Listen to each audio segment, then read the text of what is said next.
এখানে জলজ উদ্ভিদ এবং প্রাণী থাকে, কোনো কারণে চৌবাচ্চার কোনোখানে একটা ক্র্যাক হয়েছে। আচ্ছা আচ্ছা আচ্ছা আচ্ছা। ওটা ঠিক করবো বলে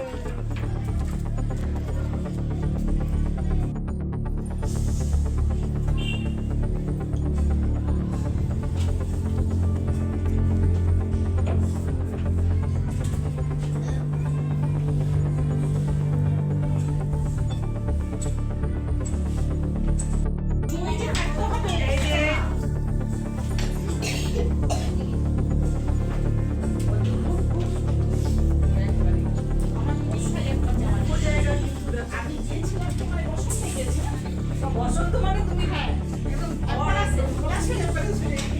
পশ্চিমবঙ্গে একটি মডেল স্কুল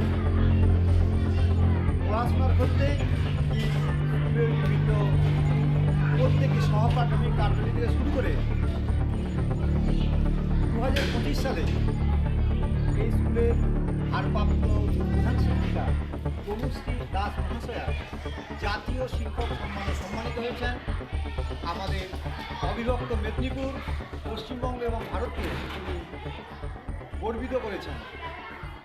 আমি ম্যাডামের কাছ থেকে জানতে চাইব যে আপনার স্কুলে যে পড়াশোনার ক্ষেত্রে যে টিচিং এর, সেক্ষেত্রে আপনি একটা বিরাট উদ্ভাবনী বা সৃজনশীলতার স্বাক্ষর রেখেছেন শিক্ষার্থীর ক্ষেত্রে। এটা কীভাবে সম্ভব হলো? অ্যাকচুয়ালি আমি যখন 1999 সালে স্কুলে জয়েন করেছি, তখনের পরিবেশটা আলাদা ছিল। আস্তে আস্তে 2016 সাল পর্যন্ত একরকম এক ধারায় পড়েছি, গতানুগতিক ধারায়। তখন আমার মনে হয়েছে কিছু একটা ঘাটতি থেকে যাচ্ছে, কারণ এখানে যারা আমাদের স্কুলে পড়তে আসে তারা হচ্ছে পিছিয়ে পড়া মুসলিম এবং সবল পরিবারের বাচ্চা। তাদের বাড়িতে কোনো পড়াশোনার পরিবেশ নেই, যার জন্য আমাদের স্কুলেই ওদেরকে তৈরি করে ওরা যেন কোনো একটা জিনিসটা ঠিকভাবে বুঝতে পারে। বাড়িতে যেহেতু পড়ার পরিবেশ তো ওখানে পড়ানোর কেউ নেই, স্কুলেই ওদের তৈরি করে দেওয়ার জন্য পড়ানোর পদ্ধতিটাকেই চেঞ্জ করেছে। প্রচুর টিচিং লার্নিং মেটেরিয়াল বানিয়েছে, যেগুলোর ওপর বেস করে আমাদের পড়ানো। এবার অনেক যখন টিচিং লার্নিং মেটেরিয়াল হয়ে গেছে, তখন সেগুলোকে যথাযথ ব্যবহার করার জন্য এবং ঠিকভাবে ওগুলোকে ঠিক জায়গায় যথাস্থানে ব্যবহার প্রয়োগ করার জন্য তো আমরা সাবজেক্ট ওয়াইজ রুম তৈরি করেছি। সেখানে আমাদের বিভিন্ন পরিকল্পনাও করতে হয়েছে এইভাবে চালানোর জন্য।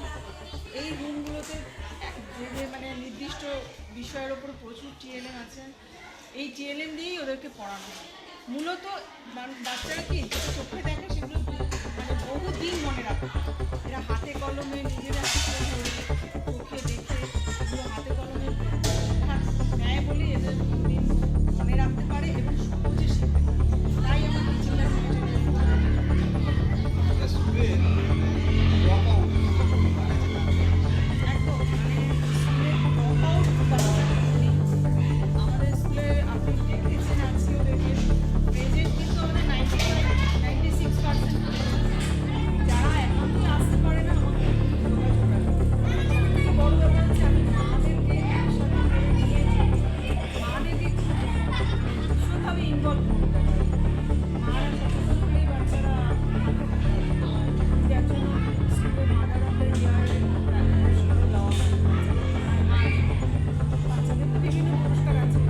আর এই যে নিউ এডুকেশন পলিসিতে যে বাচ্চাদের হলিস্টিক ডেভেলপমেন্টের কথা বলা হয়েছে, আমার স্কুলে সেটা চেষ্টা করা হয়। বাচ্চাদের বাগান পরিচর্যা থেকে শুরু করে খেলাধুলো, প্রতিবার স্কুল চ্যাম্পিয়ন হয় খেলাধুলোতে, তাছাড়া হাতের কাজ, বিভিন্ন গল্প, বিভিন্ন সাংস্কৃতিক অনুষ্ঠান যেগুলো পড়ানোর জন্য বিভিন্ন যা যা নাচ গান যা কিছু প্রয়োজন সবই শেখানো হয়।